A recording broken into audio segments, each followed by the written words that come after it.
Silent scan.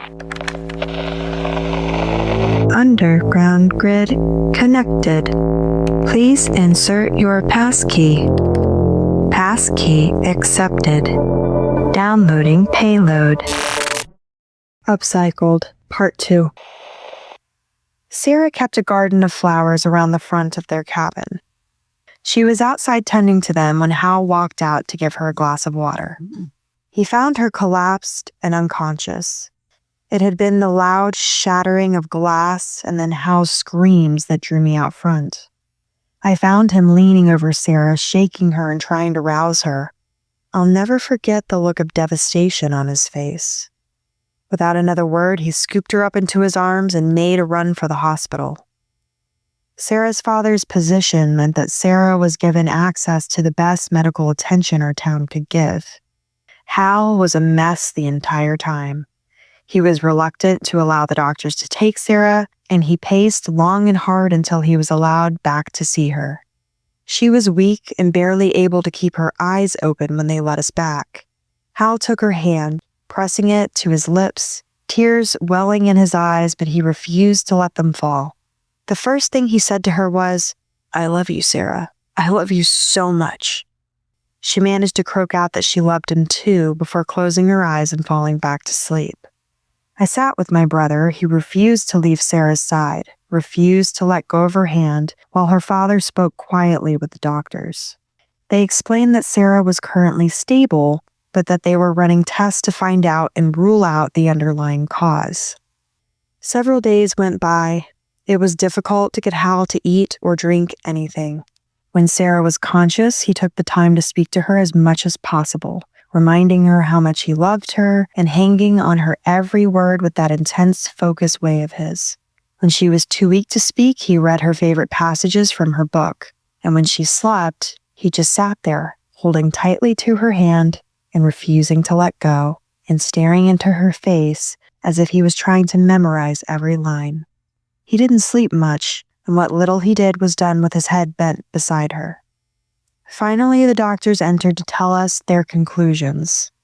The results weren't good. Sarah was dying.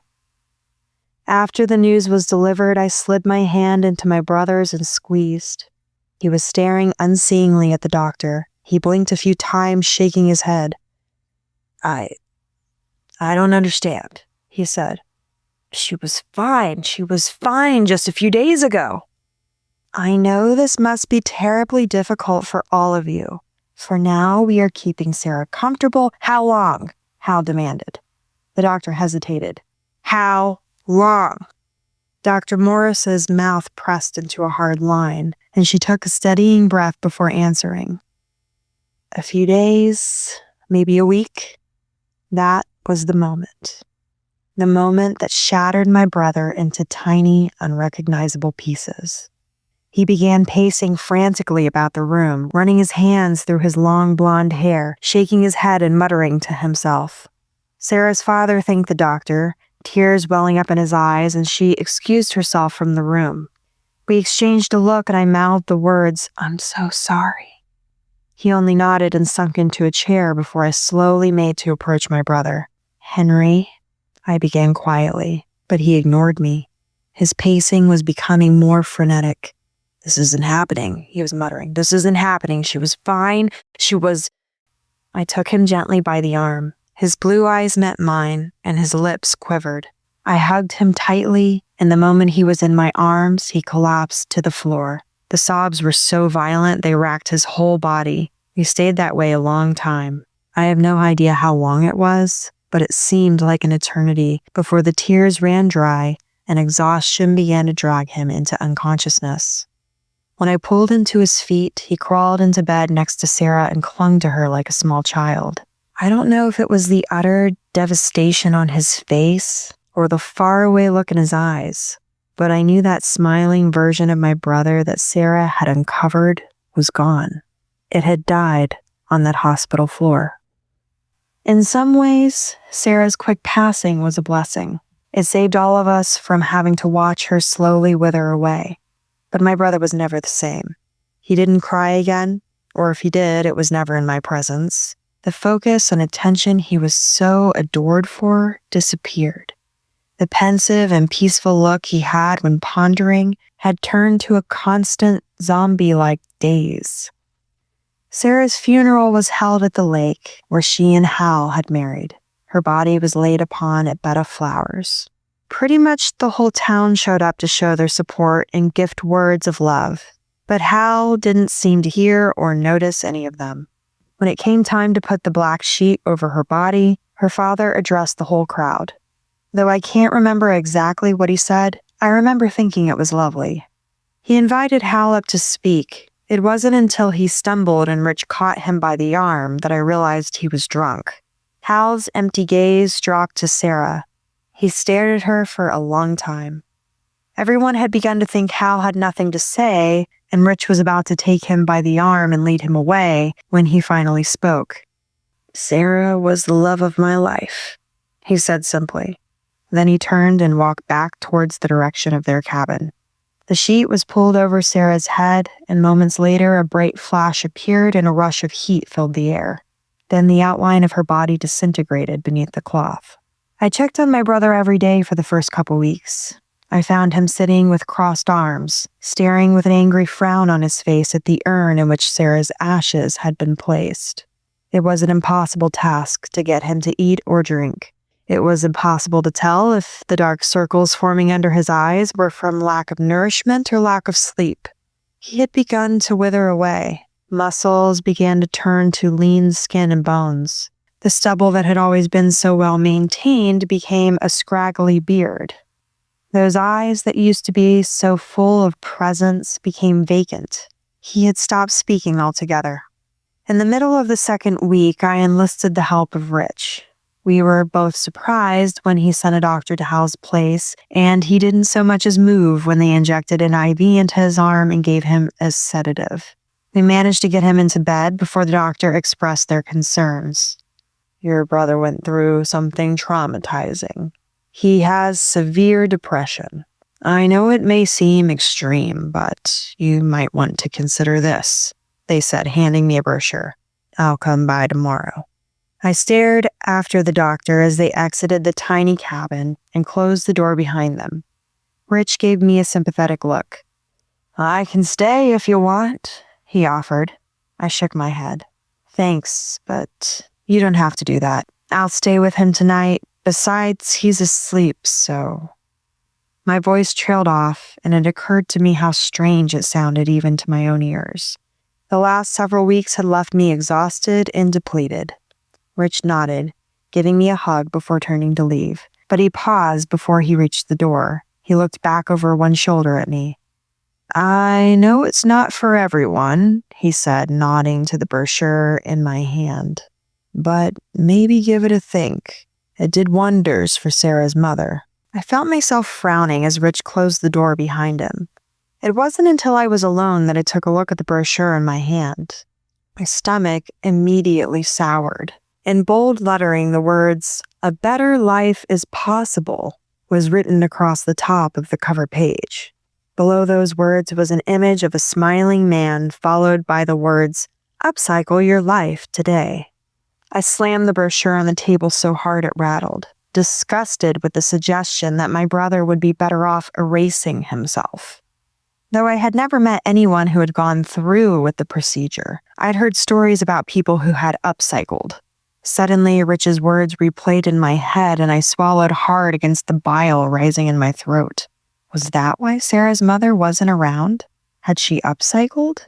I suddenly found myself wondering what could possibly cause a mother to want to forget her husband, her daughter, and her entire life. I shoved away from the table and moved to sit in the large armchair at the foot of the bed. There, I watched Hal sleep until my eyes began to grow heavy. I woke to the sound of birds chittering outside.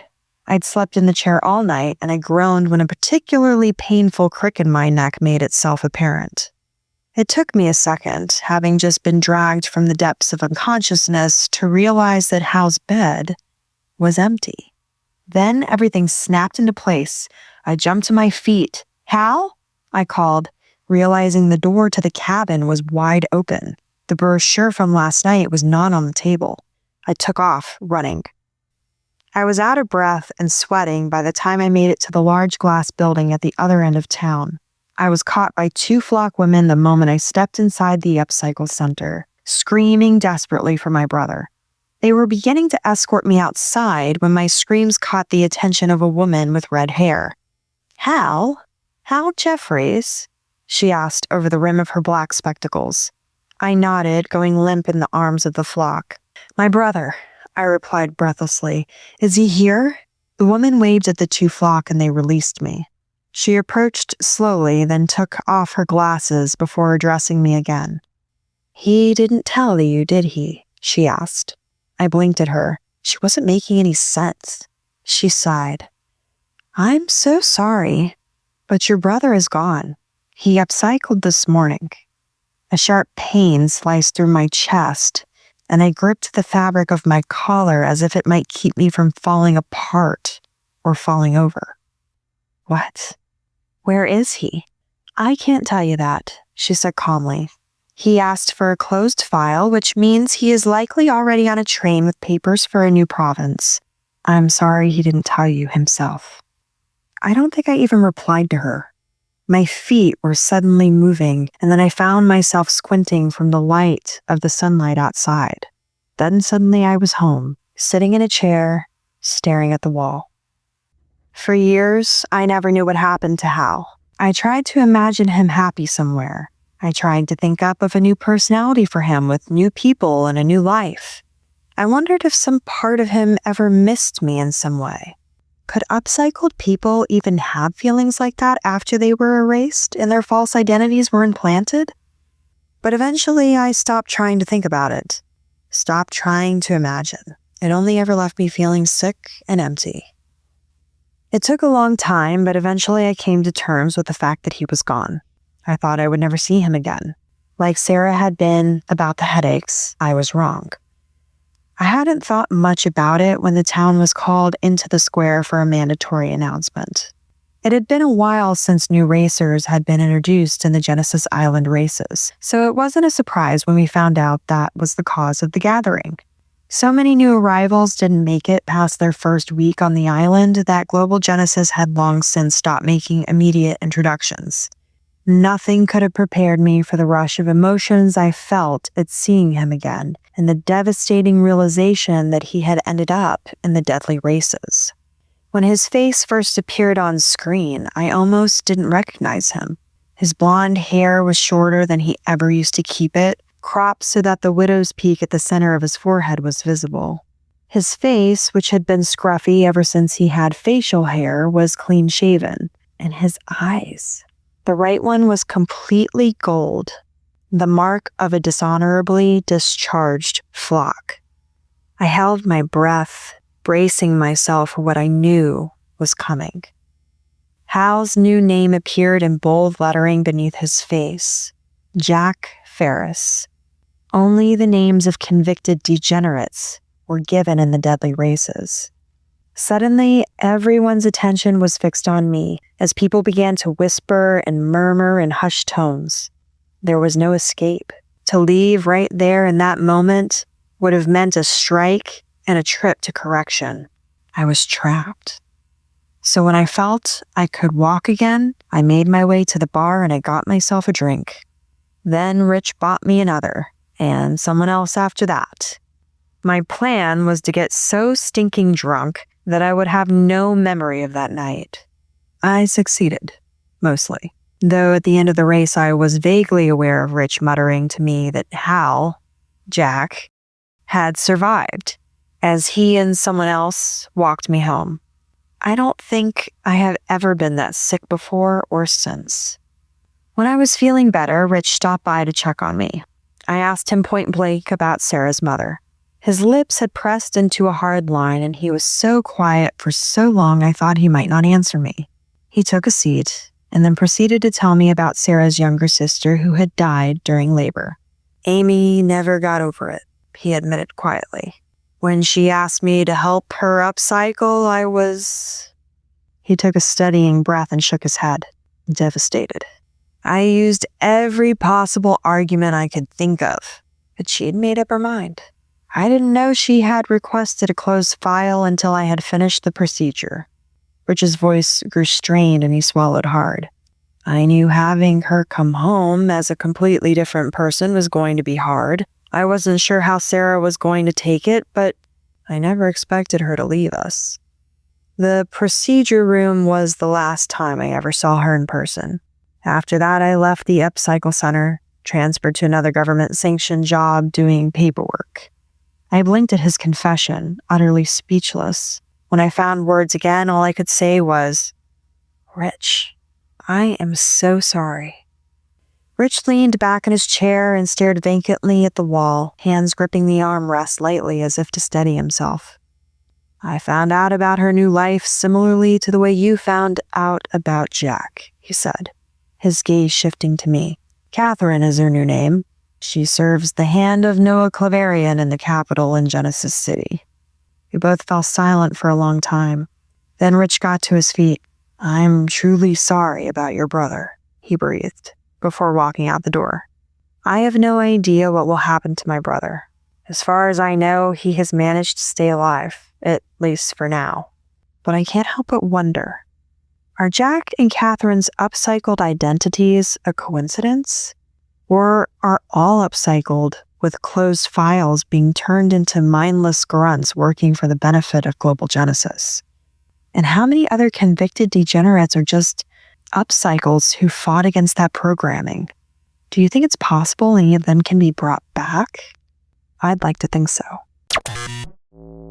This is Blake C. Holloway. We hope you have enjoyed this production of Upcycled Part 2 by Blake C. Holloway. This program was produced and directed by B. Holla Entertainment. Text copyright 2025 by Blake C. Holloway. Production copyright 2025 by B. Holla Entertainment. All rights reserved. This is a copyrighted work. Unauthorized copying or distribution is a crime.